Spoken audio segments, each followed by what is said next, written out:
What's up, fight fans? It's your boy Tijon. Get ready for another supercharged ride through the Wrestleverse. Buckle in, guys. It's time for the rundown.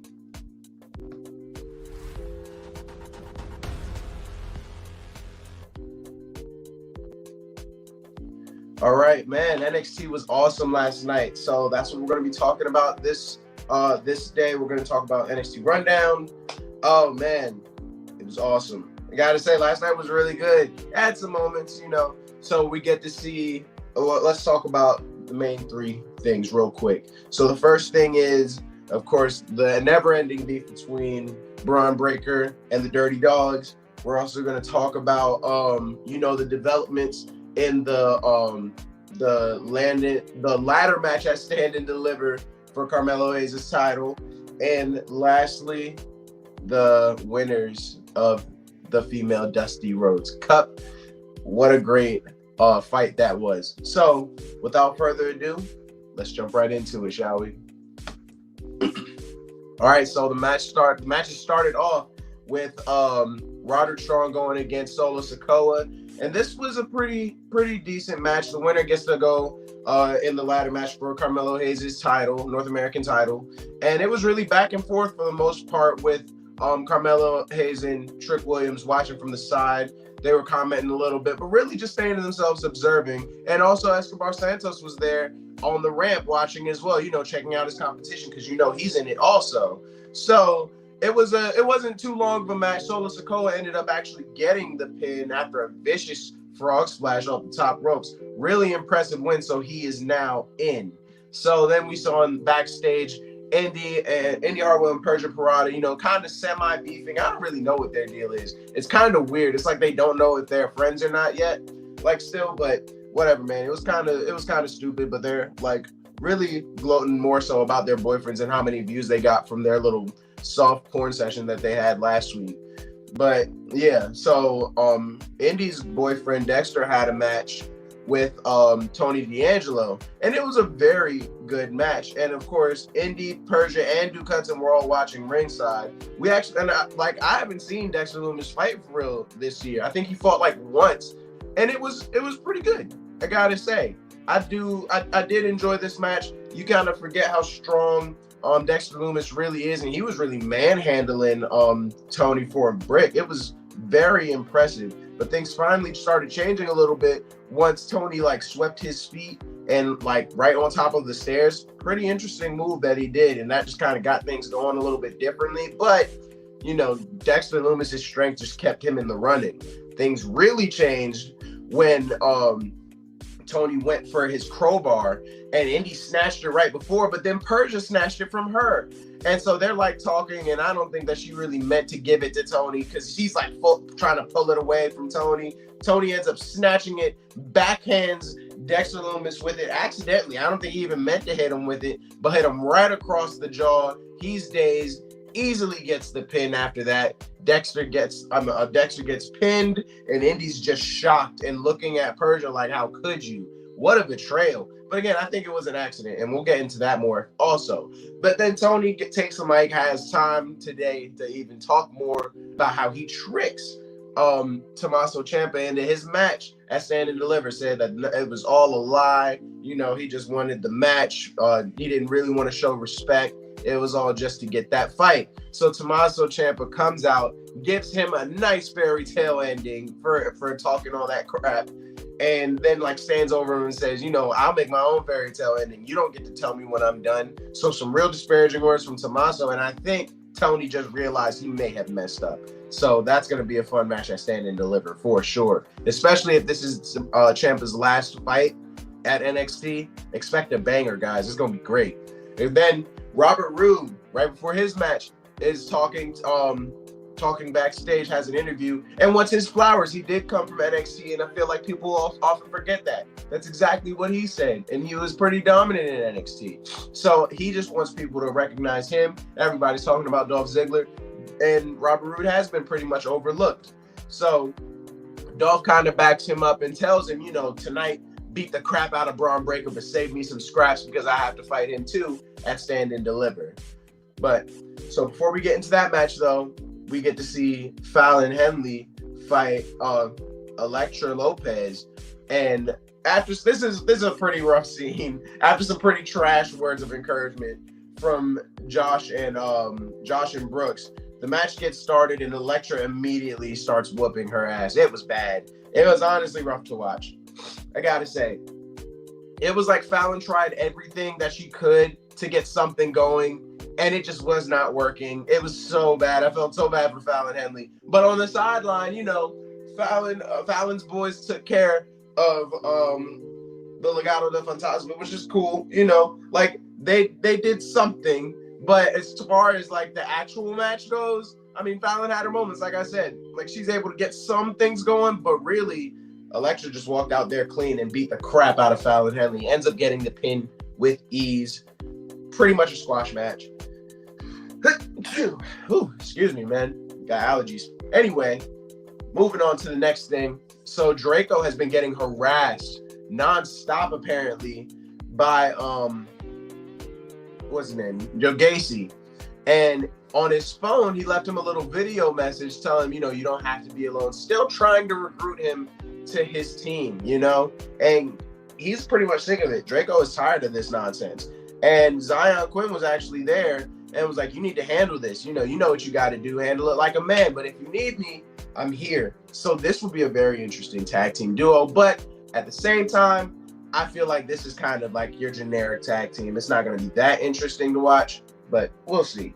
Then we get to see backstage Wendy Choo and Dakota Kai kind of talking. Wendy mouths off a bit too much about Dakota Kai's past, bringing up, her betrayal with Raquel Gonzalez. And, she finally stops that. And, they seem very confident about winning the Dusty Rhodes Cup. We'll get into that later, too.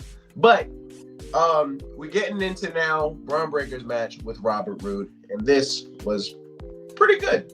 Gotta say, I expected it to be a little bit better, but Braun came out swinging like we knew. Braun was beating him in and out of the ring nonstop in front of Dolph Ziggler. But this was new. We haven't seen this in a minute. Robert Roode was overpowering Braun Breaker nonstop this fight. It was impressive seeing him get suplexed. We haven't seen that, to be honest.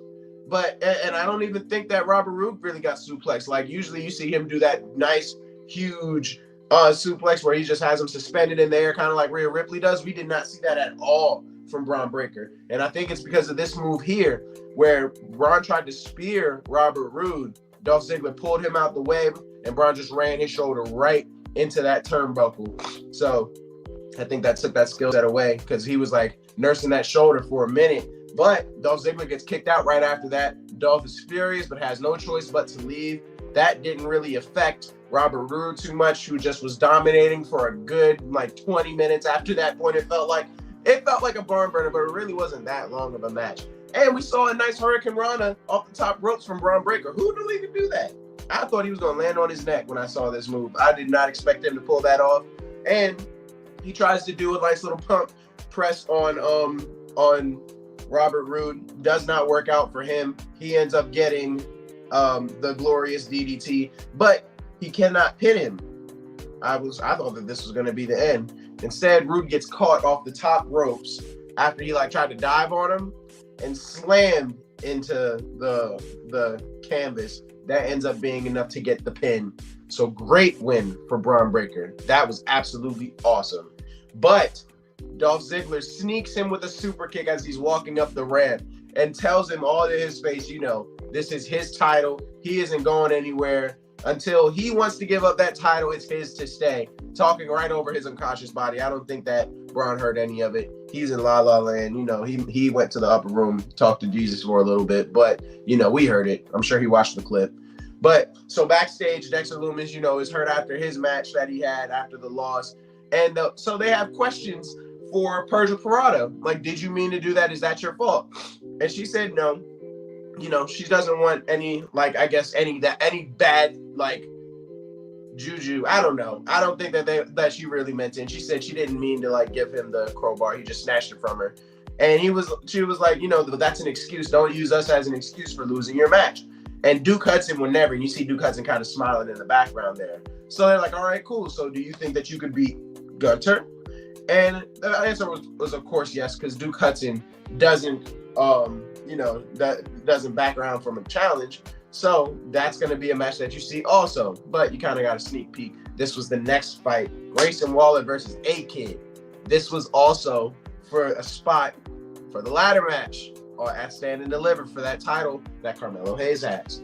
So this was a very interesting match. Super fun. A-Kid was all over the place. I love watching him. You guys were 100% right. He is athletic. He is agile. He has all the moves of a star. Super fast-paced. Super fun. Like, I don't know about his mic skills yet. I haven't heard him. But the promo they ran was dope. And his stuff is great. Like, his skill set is awesome. And it was a great, great fight. Solo Sikoa, had just fought. He stands out in the ramp watching as well his competition. And, of course, Carmelo Hayes and Trick Williams are still in the commentators booth watching as well. And, man, Grayson Waller, I applaud you, my boy. This was a great showing for him. This was very, very good because Grayson was getting his ass whooped in the beginning, and he turned it around. He used a few dirty moves, but he needed to get the win. Do what you got to do. And he toughed out a deep, deep rear naked choke that ended up being turned into a guillotine. He toughed that out too, lasted a bunch of submissions, and was able to slam. He followed A-Kid onto the mid rope, slammed him on his neck, and that was all she wrote at that point. Ends up getting the stunner, gets the pin. He moves on and gets that ladder match spot. Very impressive win by Grayson Waller. I have no complaints about that. That was awesome. But Trick Williams and Carmelo Hayes realized one thing. They need to fill up a spot. There's one spot left at ladder match for the ladder match. So you're going to have all the losers. That's Roderick Strong, A-Kid, and who was the third? Give me 1 second.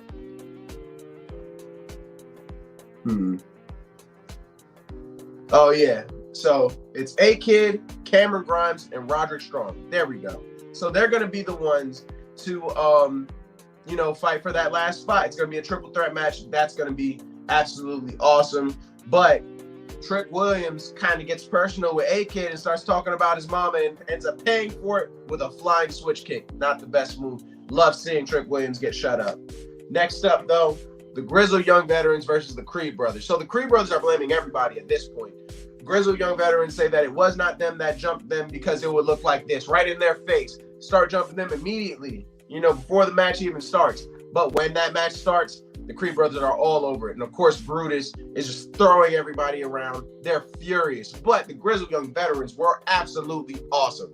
They were crushing. They were doing so good. They were doing a great job of keeping Brutus out of there. Look at that flying jump, that drop kick. It was amazing. These guys were going crazy. But, of course, it's no match for the toughness of the Creed Brothers. So Julius is getting his ass whooped after putting up a great fight. He ends up surviving, getting the tag on Brutus, and Brutus just demolishes everybody. And after a crushing lariat, gets the pin. Easy money. You knew how this was going to go.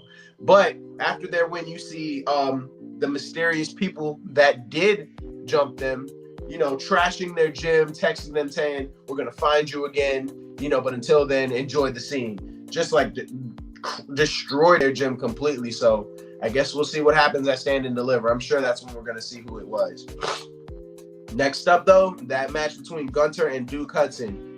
Another one that I thought was going to be a squash match. I 100% believed it was going to be a squash match, and I was wrong. Duke Hudson put up a great fight. It was impressive. I give kudos because, man, them Irish whips, boy.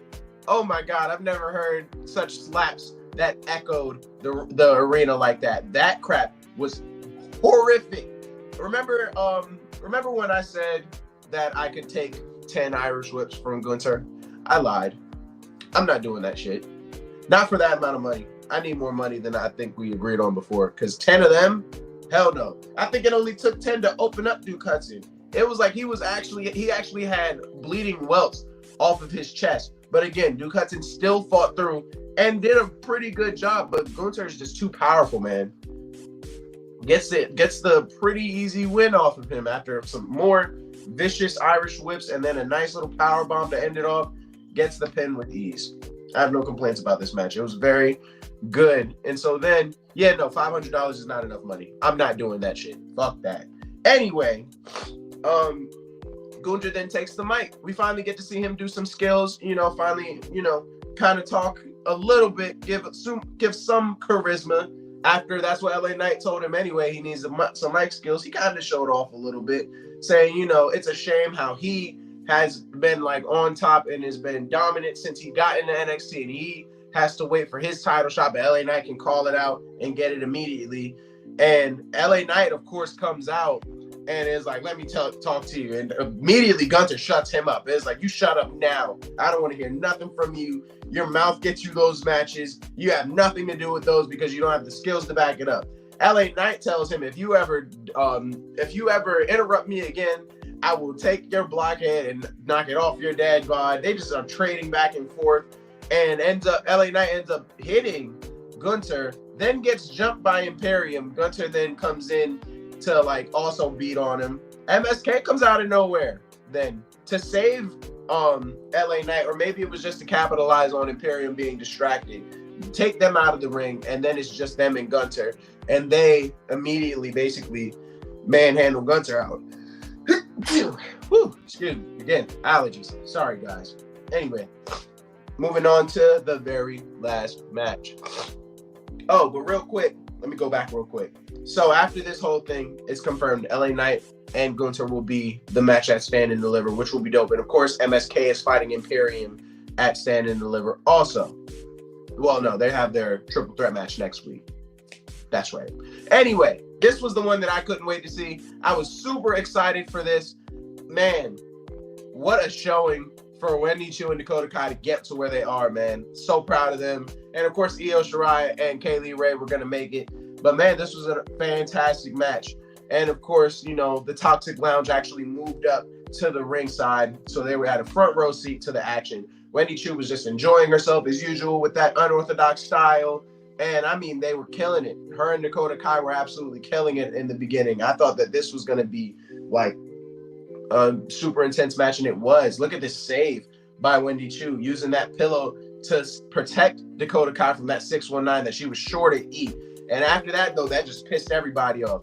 Katie Ray diving out of the ring like spear-like style right onto Wendy Choo. And then Io Shirai following suit. I mean, dude, this was an amazing, amazing match. Anytime Wendy and Dakota tried to get something going, Io or Kaylee Ray were right there to stop it. It was so awesome, dude. But Wendy showed some real toughness because she still ended up getting that slam on Kaylee Ray. Like, yeah, I was not expecting Wendy to show that much like aggression, man, because we haven't really seen that. But of course, Io ends up hitting that 619 anyway. Also, like, they're just hitting each other with everything that they have. And after some very crucial interruptions, I mean, Wendy literally dove in to stop the pin at the very last second. And I mean, Io Shirai did the same thing, bro. This was probably the hardest thing I've ever seen to stop a pin. She jumps off of the top rope and a shotgun drop kick pushes Dakota Kai's chest in to knock Wendy Choo out of the pin. What a way. Like, dude, this was an awesome, awesome match. Io Shirai ends up getting that pin on Wendy Choo.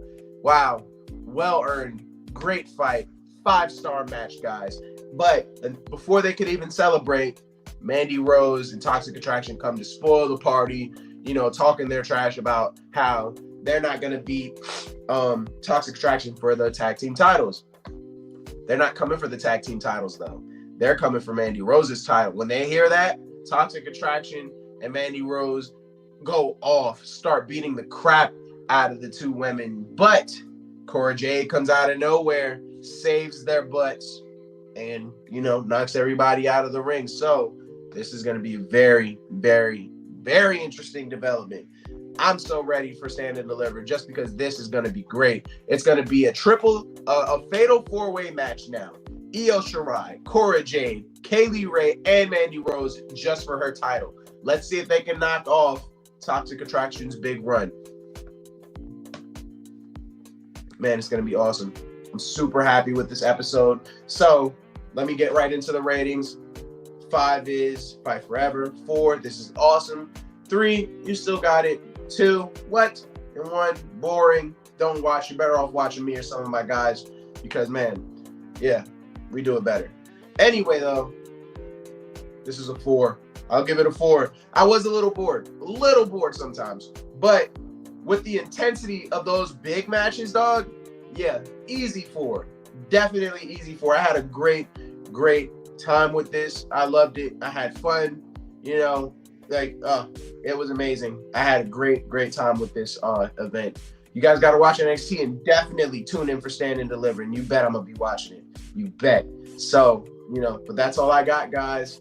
If you enjoyed this, you know, you definitely got to check out the All Real Crew and you know, Kick Ass and Coffee here on Take It to the Ring for our much more lengthy podcast, like segments that we do. I know this one kind of ran over, but man, it was a lot to cover in those 2 hours. It felt like way more content than it was Monday Night Raw. And you know, Monday Night Raw is 3 hours, bro. So yeah, they fit a whole lot in this episode. So it was worth kind of going over today. But I'll leave you guys with that. And until next time, guys, this is Tijon. Keep it real, guys.